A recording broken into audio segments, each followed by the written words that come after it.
like we in the same band. I'm the bomb and about to blow up. I'm the bomb and about to blow up. I'm the bomb and about to blow up. I'm the bomb and about to blow up. Now we're gonna reach another whole new level. We're having the light on the run from the devil. Watch out! Downtown for too long. I feel the sun rising all over me. I'm the bomb and about to blow up. I'm the bomb and about to blow up.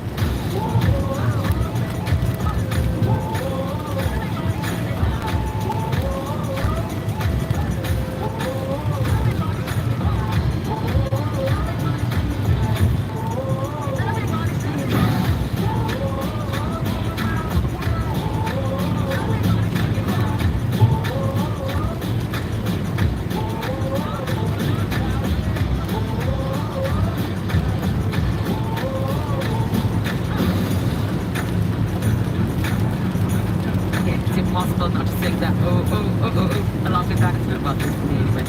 Sorry, Lena. Pigeon John and that bomb. Yeah, and that brings the time around to 8 o'clock. Time for the news, and in the headlines this hour, Donald Trump has been barred from running for president in Colorado. Now the leader of Hamas heads to Egypt. Here's Jenny Johnson with the FNP News. Julie, the Supreme Court in the United States state of Colorado has barred the former President Donald Trump from running in the presidential primary election there in March. In a ruling, it said he wasn't an eligible candidate because of his actions in January 2021 when his supporters stormed the U.S. Capitol in Washington. The Trump campaign has called the decision anti-democratic and says it will appeal. Our Washington correspondent Simon Marks. The shock ruling by the Colorado Supreme Court says that under the 14th Amendment to the American Constitution, Donald Trump is barred from seeking the nation's highest office because he launched an insurrection when his supporters stormed the U.S. Capitol on January the 6th, 2021. But despite efforts by Trump's critics to advance similar arguments in several other states, this is the only court ruling in their favor. The Trump campaign launched an immediate appeal to the U.S. Supreme Court here in Washington.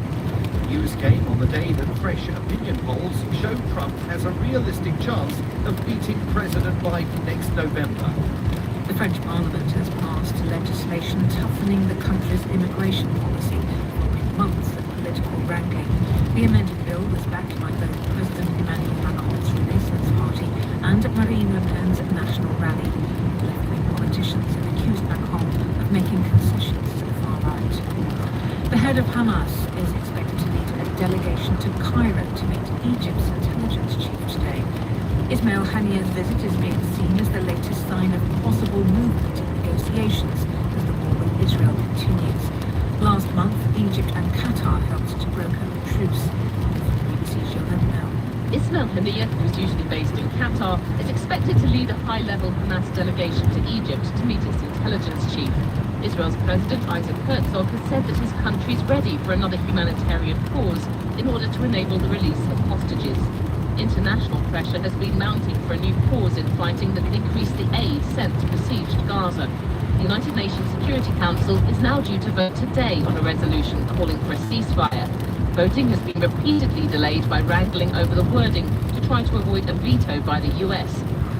Rescue teams in China have been pulling survivors of an earthquake to safety following a powerful tremor earlier this week that shook the province of Gansu. 131 people have died in the tremor, 16 are still missing, and nearly 1,000 are wounded. Rescue and relief work is being made more challenging by the high altitude